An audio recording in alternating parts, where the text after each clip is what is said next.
This is my lathe lead screw shaft bearing housing.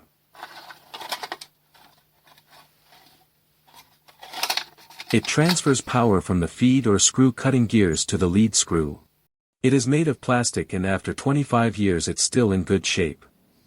However, in time, plastic parts tend to fall apart. For no one in this world can you trust. Not men, not women, not beasts. This you can trust.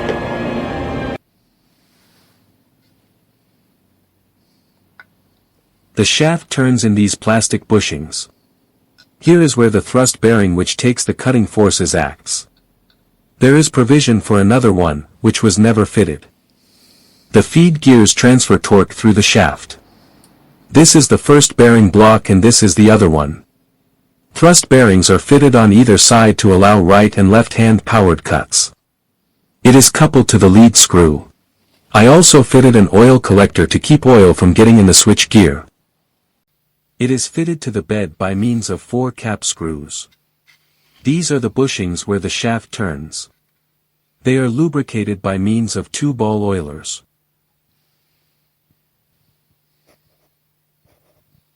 In there is a thrust bearing which is loaded when the lead screw is engaged to make a right-hand cut. There is a space for another thrust bearing to take the load when making a left-hand cut. As is, I cannot make powered left-hand cuts nor cut left-hand threads. This lathe doesn't have a tumbler reverse either.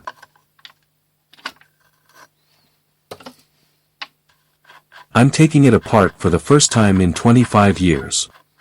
First, I loosen this nut which takes the play in the coupling.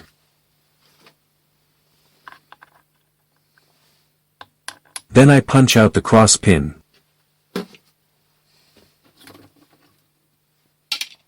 I have to remove the thread gear banjo I made. It pivots on the lead screw shaft. The lock screw is removed.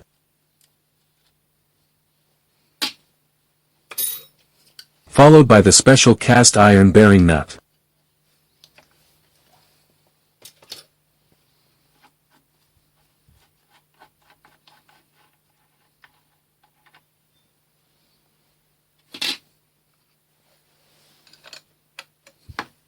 The banjo retaining screw is removed, allowing the banjo to be taken off.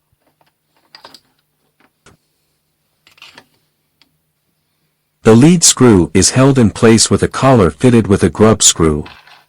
I install the bearing nut, as I do not need to remove the gears from the shaft.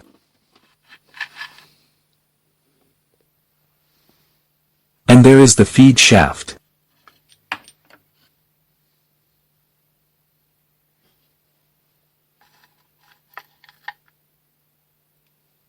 And here's the thrust bearing.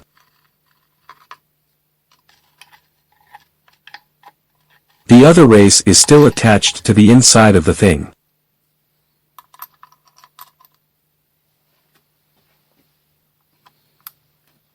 Let's remove the retaining screws and see what she looks like.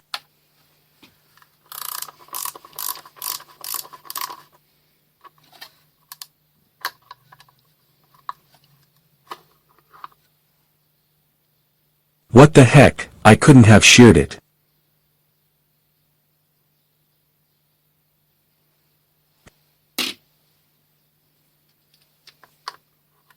The screw was not threaded and they must have removed the female thread and pushed it in there.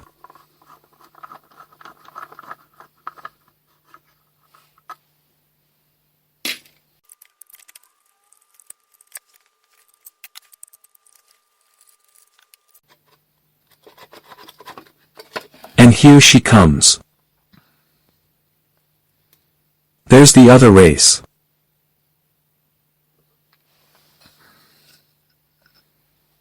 The attachment point is machined. Here's the material for the main components. A piece of angle and a 40 by 40 mm square section.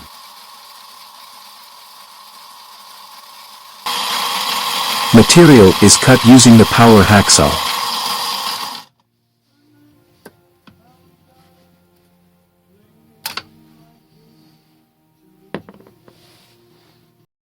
This to give a rough idea how the main parts go together. The angle gives extra rigidity.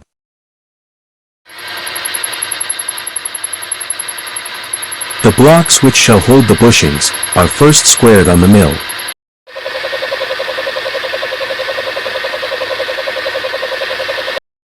They are then squared on the surface grinder. The large sides were ground first and used as a reference. The reference side is set against the angle plate and the top surface is dialed in. The angle plate allows me to grind two surfaces square to each other.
The ground sides are held on the magnetic chuck and the two blocks are ground together.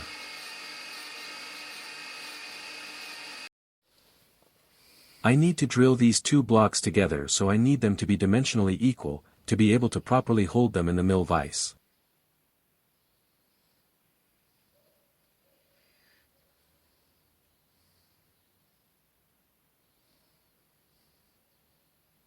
The material for the bushings that the shaft shall run in, are cut from this truck clutch center plate.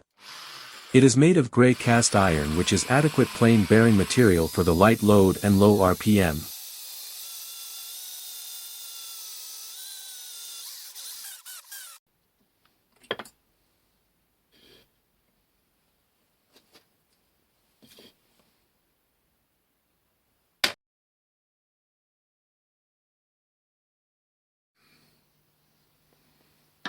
I need to open up the center hole left by the hole saw to 8 mm so I can hold it using an arbor.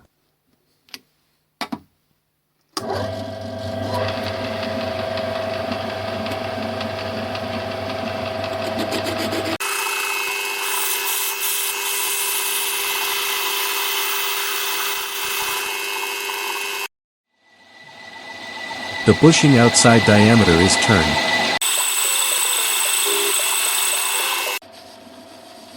And faced.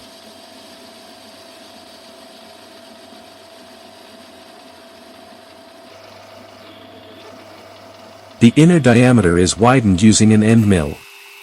To a certain extent, an end mill can correct for inaccuracies in a bore.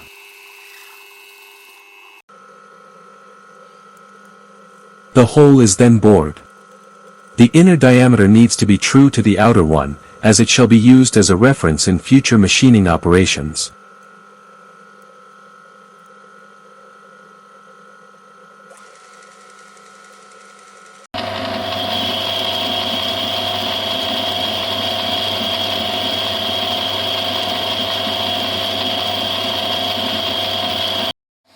These two bushings were turned together as they shall be fitted in the same part.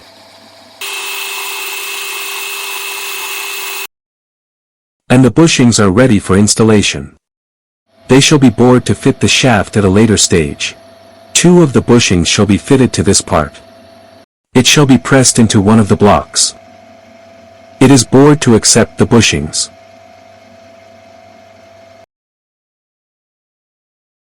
I had to make a spacer out of plastic. This shall form a continuous bore so that oil from the oiler at one end of the bushing can reach all the way through.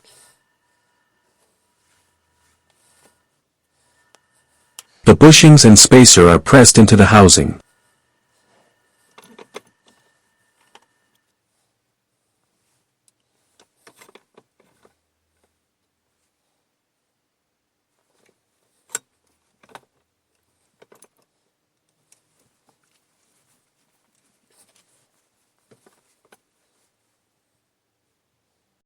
2 blocks need to be bored to accept the bushings.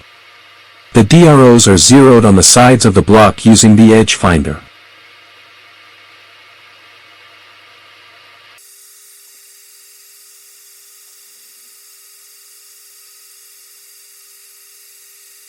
The hole is first center drilled and then drilled with a split point drill. Little force is needed to drive this type of drill and thus it does not tend to wander.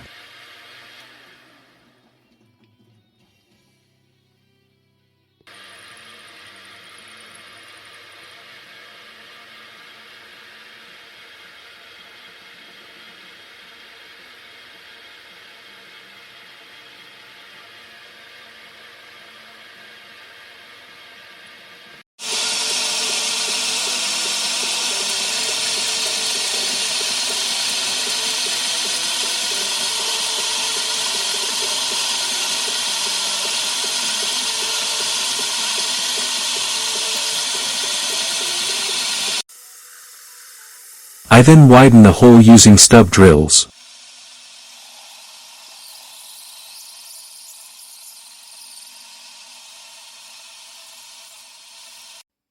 I then ream the hole for good measure.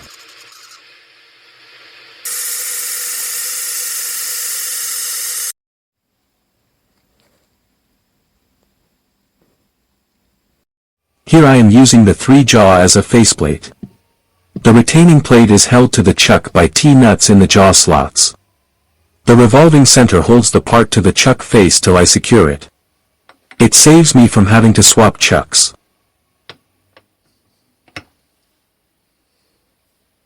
I use a dead center between the hole in the block and a center in the tailstock.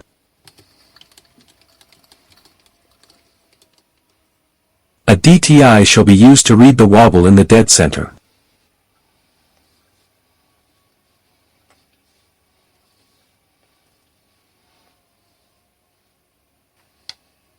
The set true chuck adjustment screws are used as a reference. The part is dialed in the same way as on a 4-jaw chuck.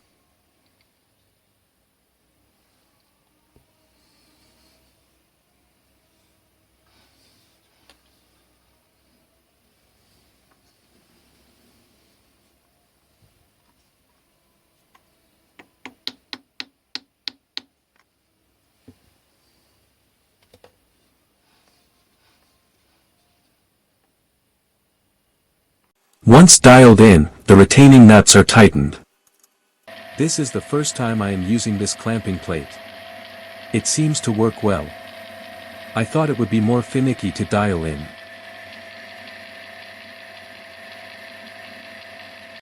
The block is bored for an interference fit.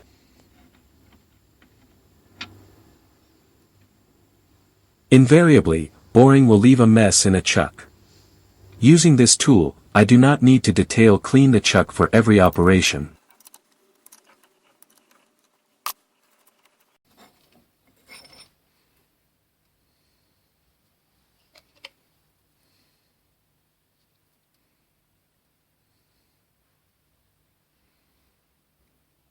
The bushing holder is pressed into the block.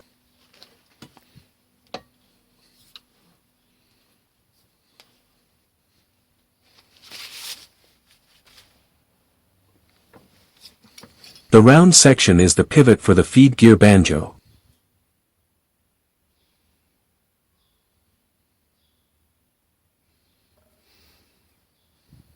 The other block shall now be bored for its bushing.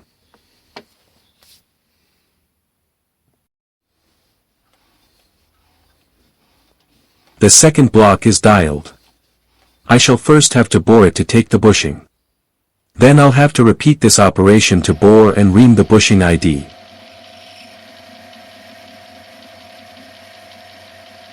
First I bore the block for a press fit. The bushing is pressed into the block.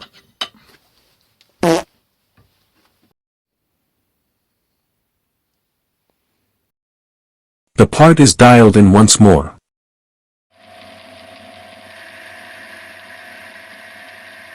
The bushing is bored to leave the required reamer allowance.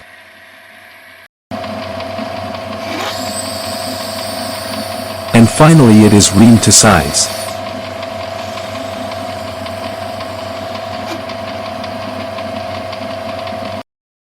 Here is how it goes together compared to the original part. A chamfer needs to be cut on the blocks to clear the inner fillet of the angle. The blocks are held at 45 degrees and the excess milled off.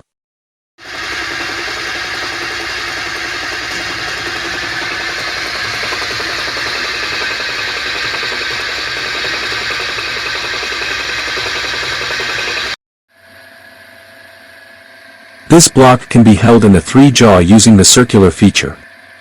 The bushing is bored to 18 millimeters.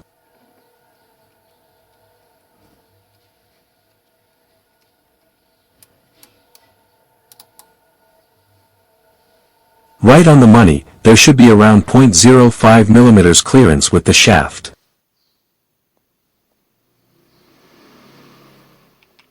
Let's see how the blocks and shaft fit together.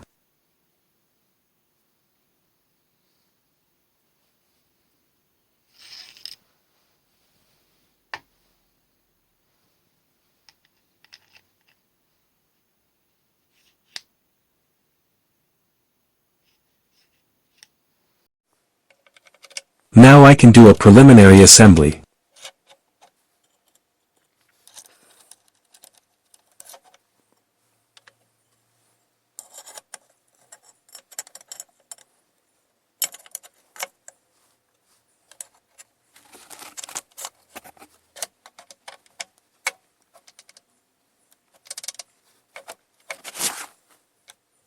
All parts are nice and snug, and the shaft turns freely. Another thrust bearing shall be fitted here and I shall thread this area for 2 lock nuts to retain it. I turn this will bolt into a 10 mm dowel pin.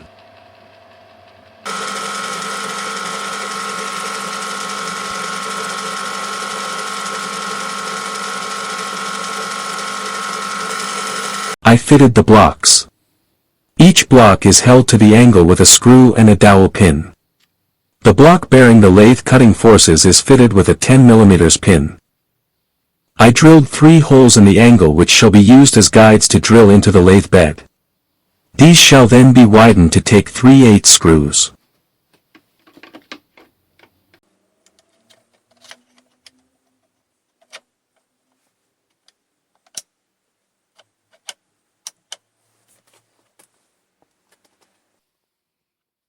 The bed is first drilled with a pilot drill.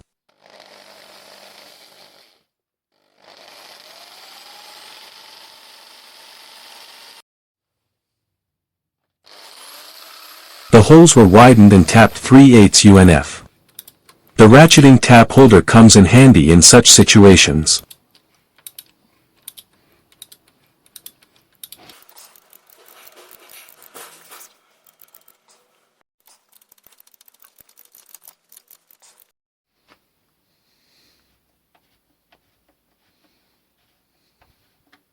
The lead screw turns freely.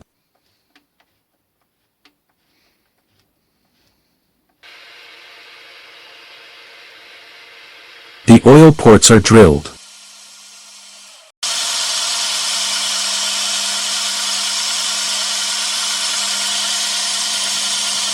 I shall fit the oil ports with ball oilers which shall be incorporated in the angle.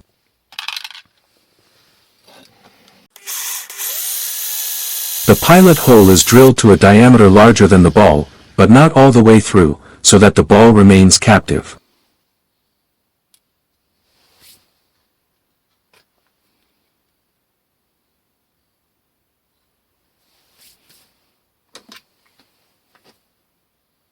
The spring is held, and a chisel is used to pin it in place.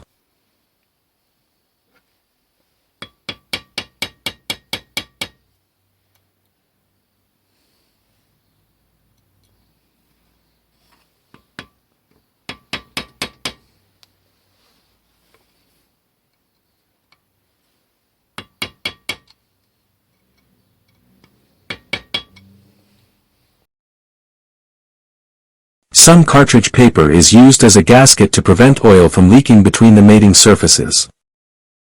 2 pieces of flat stock shall be welded to the angle. They shall become the mounting bracket for the switch panel.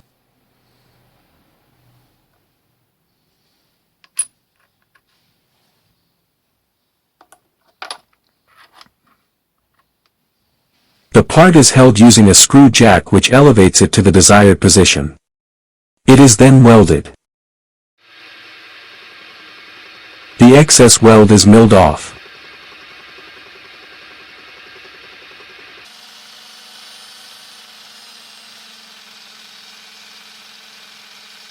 The holes are drilled and tapped.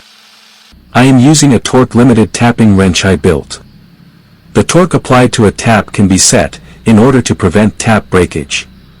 The torque is reduced till the tap wrench slips and then increased till the tap cuts.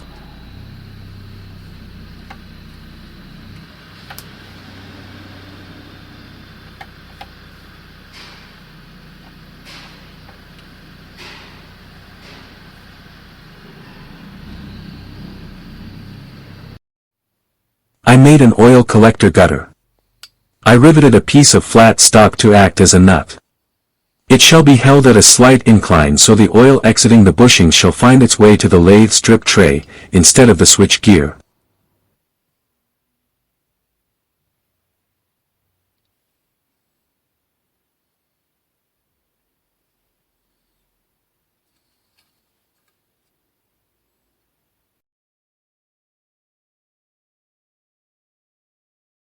The thrust bearings do not have a seal, so I made a couple from some piping.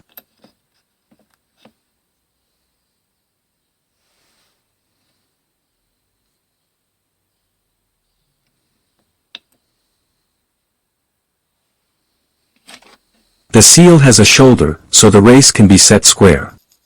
This end shall be a press fit, whilst the other end is a sliding fit, to allow the race to rotate.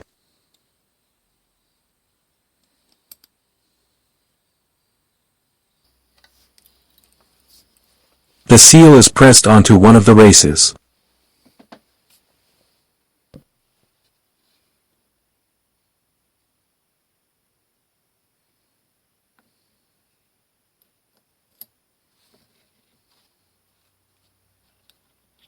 And the bearing is assembled and it works as it should.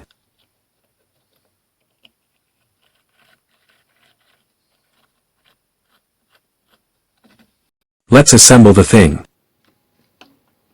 First, the bushing block is inserted in the gear banjo and fastened to the lathe bed by means of the 3 screws.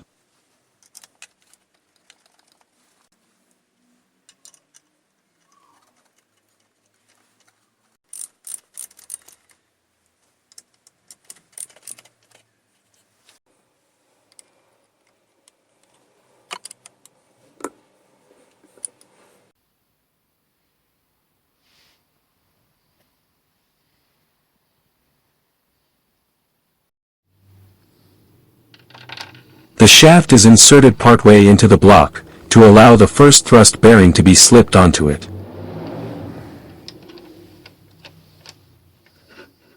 The other thrust bearing is fitted on the other side of the block.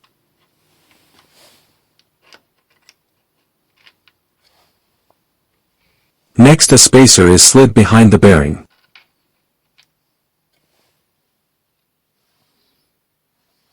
The lock nuts and washer are slipped onto the shaft end, and the nuts are threaded on.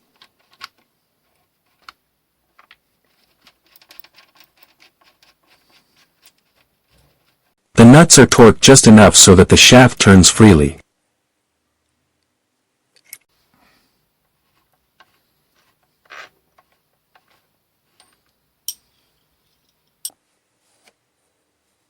The shaft is inserted into the coupling, and the cross pin inserted. The nut is then tightened.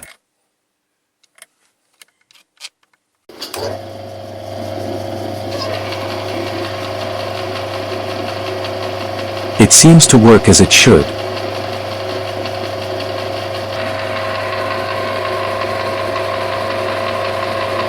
I engaged the auto carriage feed and push against the feed direction. Still works okay. Let's finish the assembly.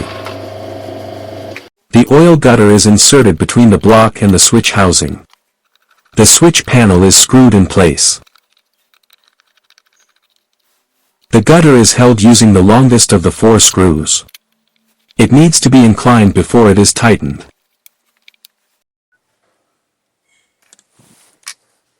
The bushings are lubricated with the oiler I made.